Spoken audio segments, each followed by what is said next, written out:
So we're here to talk to Papa, the Archbishop of the Christian Action Faith Ministry, on the upcoming summit where we are bringing in TDJs, just to find out why should we be looking at these principles of the Christian and the business community. What is it about the principles of business that the Christian should focus on to be successful? Papa, thank you so much for hosting us in your wonderful abode, and we are so grateful, Papa. My pleasure.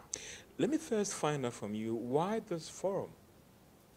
It's something we've been doing for a while now with Bishop T.D. Jakes. Most developed countries, if you look at the progress and the success you find in Europe, in North America, Asia, it has to do with the business community, the private sector.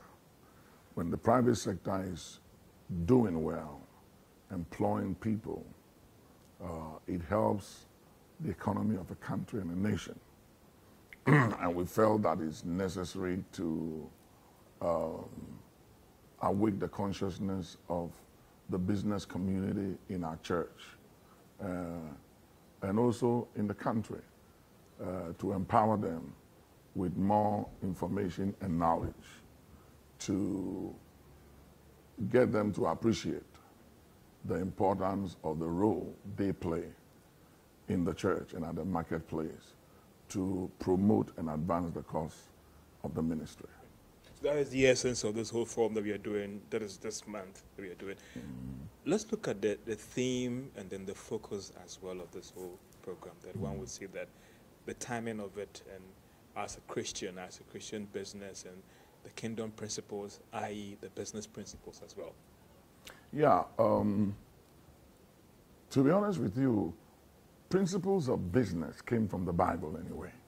If you look at it being the principle of delegating of authority or delegation, where one delegates authority, it's all from the Bible. And I think for whatever reason, we've walked away from the principles of Scripture. The Bible says that we are the light of the world, not the light of the church. The salt of the earth, not the salt of the church. So in all ways, leadership and the conscience of society, that responsibility is given to the believer. One of the things Jesus asked us to do was to go and disciple nations. He didn't say we should disciple churches. He said disciple nations. So the discipling of nations, giving leadership to nations and direction to nations and clarity to leadership falls upon the shoulders of the church and the people in the church. So that is what this summit is going to do, trying to the connection of the business principles and the Christian principles. Let's go to the fine details of this whole forum. Why should I be there if I'm a businessman? I believe that I am making it. I don't need these programs. Well, that's why we are talking about the masterclass intensive next level leadership. So this is taking you to the next level. And you can't grow beyond the knowledge in your head. And knowledge is progressive. Knowledge is progressive. Knowledge is something that is ongoing. So you can't have every knowledge till the day you die. So you can't say you are so successful, you know everything, and you don't need any more information, because acquisition of information brings about knowledge, and knowledge is power.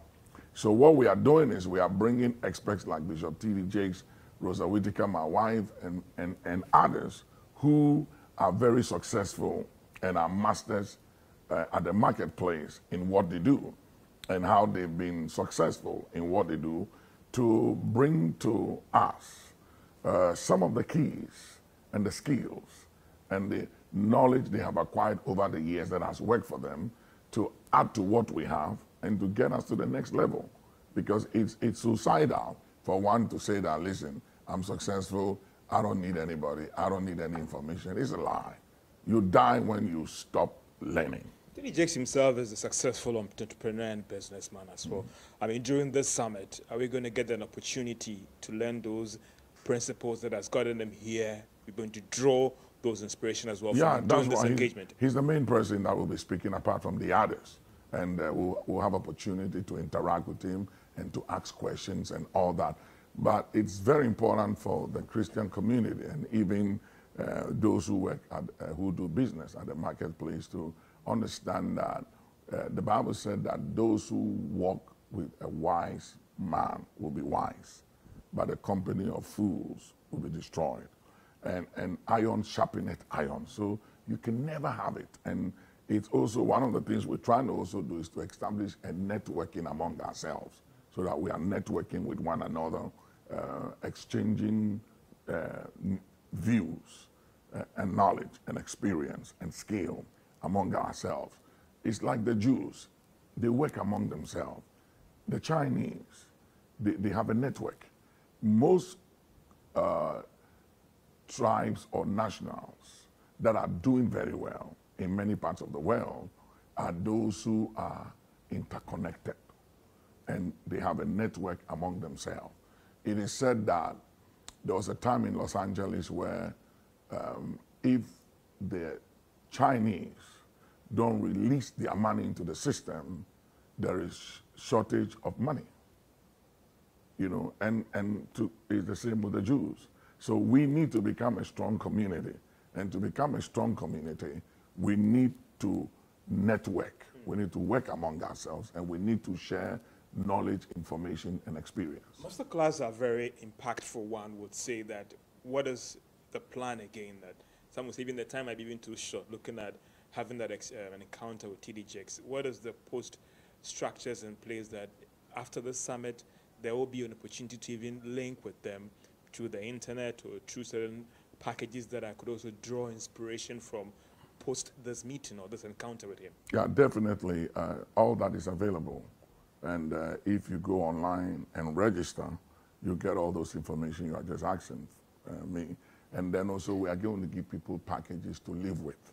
And then 3, the issue of networking, being able to establish relationships with some of the people you will meet so that even after the summit is over, you can still relate and have the opportunity to still reach out for more information. So all that is available at the masterclass, and it will be made available, and then we give everybody a certificate of attendance. But you're talking about leadership, and let's even draw it home to local businesses. And I stand to be corrected that you wouldn't see a Ghanaian company that has transcended through the generations to now, compared even to the multinationals and even other nationals that are in this country.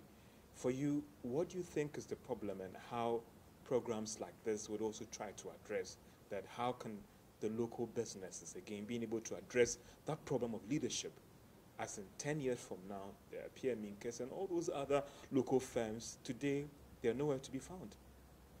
Yeah, it's a great concern. It's a great concern I've had over the years when you look back, not just to Ghana, but to Nigeria and to other countries where you have all these multi-millionaires and billionaires, and they do so well when they are alive. But when they pass, the wealth ends there, and it doesn't pass on to the next generation. And that has been a bother for me over the years. I've talked about that over and over and over again. And I think that for whatever reason, we lack the understanding and the ability of what I would say being generational thinkers.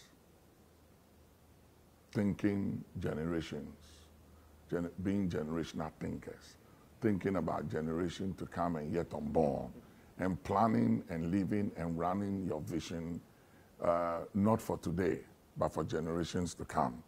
You know, and for whatever reason, it looks like we plan the future for the kids who will succeed us, but we don't plan or we don't train them and prepare them for the future. We prepare the future for them, but they are not prepared for the future we prepared for them. And until we begin to become generational thinkers in the way we approach wealth creation and how we manage wealth and how we increase wealth, it will just be for one generation. But we have to think about managing wealth and increasing wealth, not just for this generation, but for subsequent generation. To close the chapter on this summit thing, I mean, why should I be part of it? Why should other business chiefs be part of this summit? That it's a one-time opportunity they can't afford to miss. Definitely, it's what you've said. It's a one-time opportunity. It's a window that if you miss it, you can miss so much information and knowledge. And also, like I said, there are business people coming from North America, from Nigeria, from all over the place. And networking is so very important, you know. If you are out there doing business, you get a lot of information. And like I said, knowledge or education is an ongoing thing. It's progressive. And you cannot grow beyond the knowledge in your head. And we need to add to what we have, to faith add, you know. So to knowledge, add more knowledge. To knowledge, add understanding. To knowledge, add wisdom. So it's important and it's critical that everybody anybody in leadership, anybody in business, and in leadership, there are different levels of leadership, you know. So whatever role you play in leadership and in business, this will really be a blessing to you and empower you. So it's critical that everybody becomes part of